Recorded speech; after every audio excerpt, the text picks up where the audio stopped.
YouTube நண்பர்களுக்கும் விவசாய பெருமக்களுக்கும் விழுப்புரம் மாவட்டம் ஜானகிபுரம் கிராமம் பகுதி இந்த முகமது அசாருதீன் காலை வணக்கத்தை தெரிவிக்கும். பொதுவாக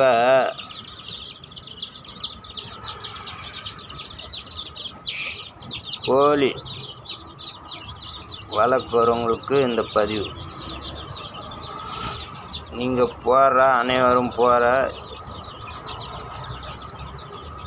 அனைவரும் போடுகிற கோழி சேனல்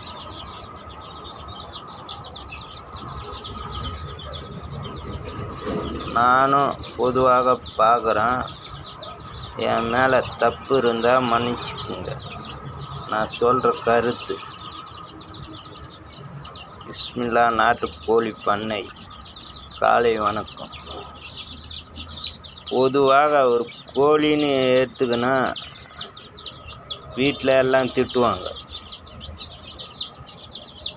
அதுமாரி வந்தவன் தான் நானும்.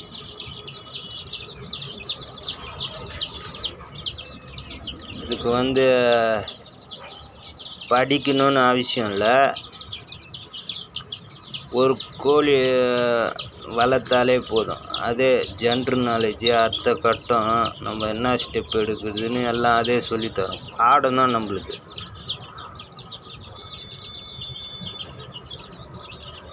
எனக்கு ஆடு, மாடு, கோழி, மரங்கள், விவசாயங்கள், கால்நடை எல்லாத்துலேயும் இன்ட்ரெஸ்ட் இருக்குது. பொதுவாக கோழின்னு பார்த்திங்கன்னா அதில் தான் கவனம் செலுத்துவேன் நான். கோழிக்கு என்னென்ன நோய் வருது, அது எப்படி காவந்து பண்ணலாம். ஒரு கோழிக்கு நோவு வந்தால் அது ஃபுல்லாக ஒரு 50 கோழி இருக்கா ஒரு வீட்டில்.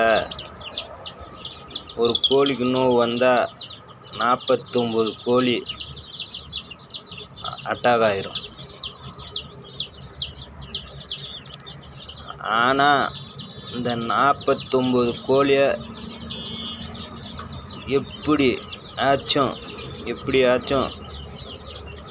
நம்ம காவந்து பண்ணிடலாம். அந்த ஒரு கோழி இறந்துட்டா பரவாயில்லன்னு அப்படின்னு நினச்சிடக்கூடாது. எல்லாம் அந்த கோழிக்கு நாட்டு வைத்தியம் பண்ணி,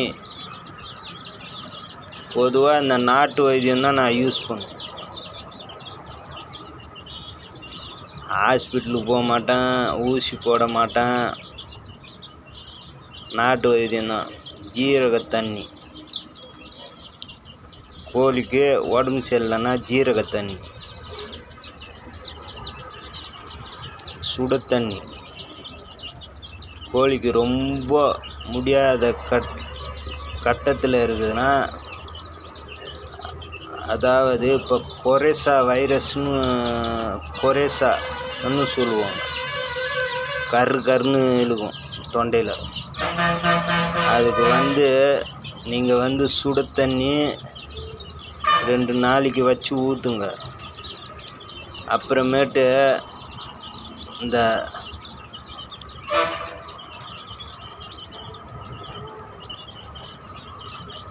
பொதுவாக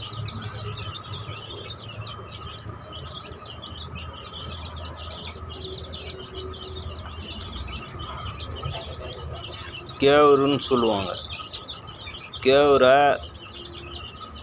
நல்லா கொதிக்கிற தண்ணியில் நல்லா காய்ச்சி சும்மா ரவுண்டு அதுக்கு வாயில் போட்டுருங்க. அப்பயும் முடியலன்னா, அது எடுக்கலன்னா,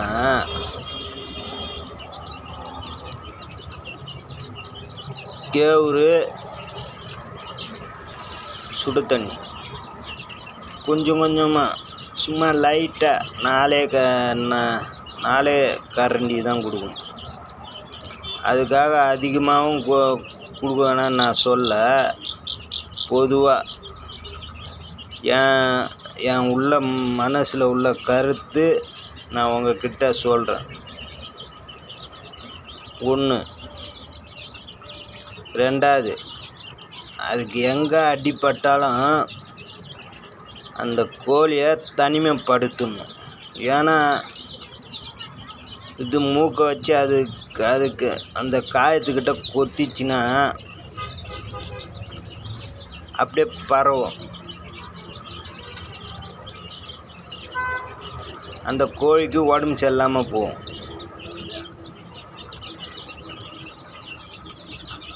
உடம்பு சரியில்லாமல் போச்சுன்னா எல்லாம் பரவிடும்.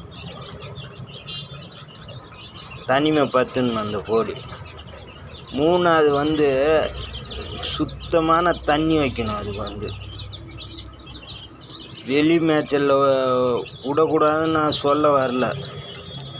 நானும் வெளி மேய்ச்சலில் விட்டு தான் மேய்க்கிறேன். எல்லாம் வெளி மேய்ச்சலில் கிராம பகுதியில் சுத்தமாக வெளி மேய்ச்சலில் தான் விட்டு மேய்க்கிறாங்க. இப்போ 50 கோழி வச்சுருந்தா, நம்ம பண்ணை வைக்க போகிறோன்னு வச்சுருந்தா, 4 மூளைக்கு தன்னை சுற்றிரும் வேப்ப மரத்து காற்று நோய் அட்டாக் ஆகாமல் இருக்கிறதுக்கு கூண்டை சுத்தம் பண்ணிடுங்க. அந்த இடத்த சுத்தம் பண்ணிடுங்க, கோழி அடைகிற இடத்த. அதுக்கு பெனாயில் தெளிச்சிருங்க. சுத்தம் பண்ணி பெனாயில் தெளிச்சிருங்க. அப்புறம் இந்த சுண்ணாம்பு தண்ணின்னு சொல்லுவாங்க, சுண்ணாம்பு தண்ணியும் தெளிச்சிருங்க. அந்த கோழி வாசனைக்கு எதுவுமே வரக்கூடாது.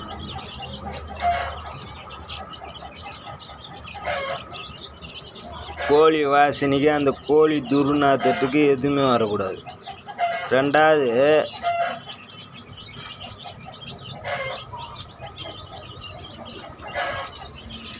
கூண்டை வெய்ய நாளில் தினமும் சுத்தமாக வச்சுக்குங்க.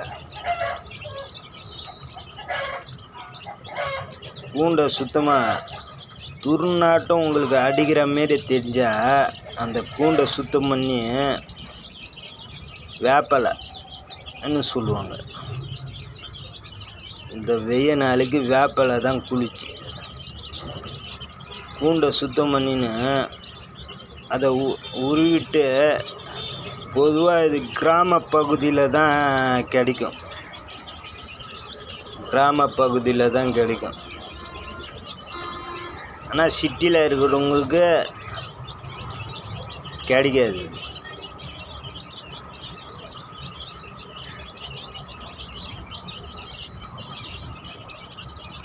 கோழி வளர்க்குறோன்னு சொன்னால் அதுலேயும் கஷ்டம்தான் பண்ணணும். சிலவங்க சொல்லிட்டு போயிடுவாங்க, நமக்கு என்னடா இவன் கோழி வளர்க்குறான்டா, இவன் கூட எந்த தொடர்பும் வச்சுக்கக்கூடாதுடான்னு சொல்லுவாங்க.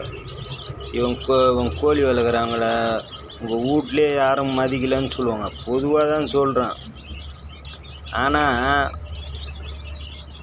இந்த கோழி இதை எடுத்துக்கினா இதிலும் நமக்கு ஏடிஎம் கார்டு மாரி அது ஒன்று.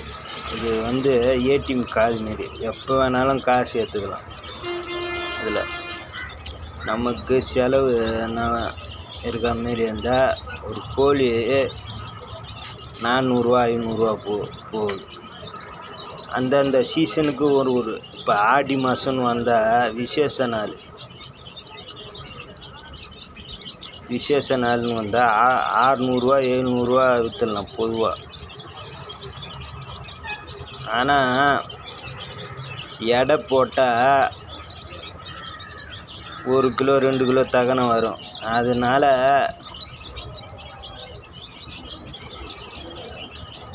கோழி வெளி மேய்ச்சலுக்கு விடுங்க.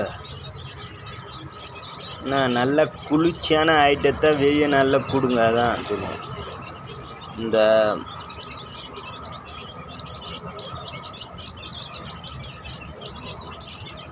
ஆனால் குடல் புழு நீக்குன்னு சொல்லுவாங்க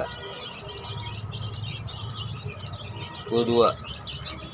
நம்ம கோழிக்கு அதெல்லாம் வந்தது கிடையாது, இது வரைக்கும் அதெல்லாம் வந்தது கிடையாது. ஆனால் வெள்ளை காய்ச்சல், இரத்த காய்ச்சல், இந்த சளிப்போக்கு, குறைசா என் கோழிக்கு தலையே தொங்கித்து. அப்பயும் அது தனியாக தான் வச்சு அடைச்சி அதுக்கு கேவுரு கஞ்சி சுட தண்ணி நல்லா வச்சு ஊற்றணும். அதுமாரி இதுலேயும் ஃபுல்லு 24 மணி நேரமும் ஃபுல்லாக கவனம் செலுத்துனா உங்களை அடிச்சிக்க யாரும் கிடையாது. நீங்கள் கோழி பண்ண வைக்கலாம். எதுவும் பொதுவாக 4 கோழி வச்சுக்கிறீங்க. 4 கோழியும் வீட்டில் திட்டுவாங்க. ஏன்டா கோழி வளர்க்குற, கோழி வளர்த்தா யாரும் பொண்ணு தர மாட்டாங்க, மதிக்க மாட்டாங்கன்னு சொல்லுவாங்க.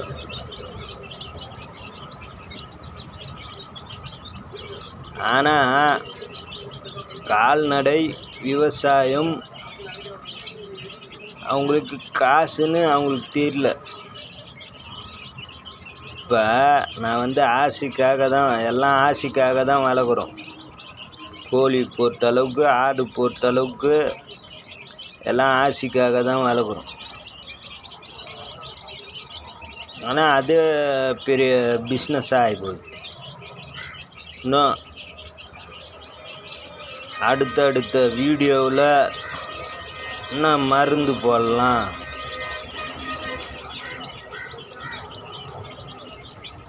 ஆனால் நான் இப்போ பொதுவாக அரிசி தான் போடுறேன். இந்த வெய்ய நாளில் அரிசியை அப்படியே போடக்கூடாது. நைட்டு ஊற வச்சிருங்க அரிசியை. கம்பாக இருக்கட்டும், எதுவாக இருக்கட்டும், அதுக்கு நீர் சத்து வேணும். அப்படியே நீர் சத்து வேணும் அதுக்கெலாம். இந்த கத்தாழைன்னு சொல்லுவாங்க பார்த்தீங்களா, கிராம பகுதியில் அந்த காட்டு பகுதியில் கிடைக்கும் கத்தாழை. பொதுவாக அதை மிக்சியில் ஓட்டி இந்த அம்மா வாத்துதுன்னா அதை கொடுக்கலாம். இல்லை கருவாடு ஊற வச்சு அந்த தண்ணியை கூட கொடுக்கலாம். பொதுவாக கோழிங்களுக்கு நோய் வராமல் பார்த்துங்க. கால்நடைக்கு பொதுவாக எந்த நோயும் வராமல் பார்த்துங்க. அடுத்தடுத்த வீடியோ போடுறேன், அதில் பேசி அனுப்புகிறேன். என் கோழியை நான் காட்டுறேன். என்கிட்ட எல்லா கோழியும் இருக்குது. சண்டை கோழியும் இருக்குது, நாட்டு கோழியும் இருக்குது, கருங்கோழியும் இருக்குது, எல்லா கோழியும் இருக்குது. ஆனால் எல்லாம் என் கோழியெல்லாம் நானும் விற்கிறேன். இப்போ அதில் எனக்கு எப்படி நான் இந்த கோழி பிஸ்னஸை கையில் எடுத்தேன், இந்த ஆடு கையில் எடுத்தேன், கால்நடையை கையில் எடுத்தேன்னு அடுத்தடுத்த வீடியோவில் போடுறேன். அடுத்தடுத்த வீடியோவில் எல்லாம் பாருங்கள். பெல் சிம்மில் கிளிக் பண்ணுங்கள்.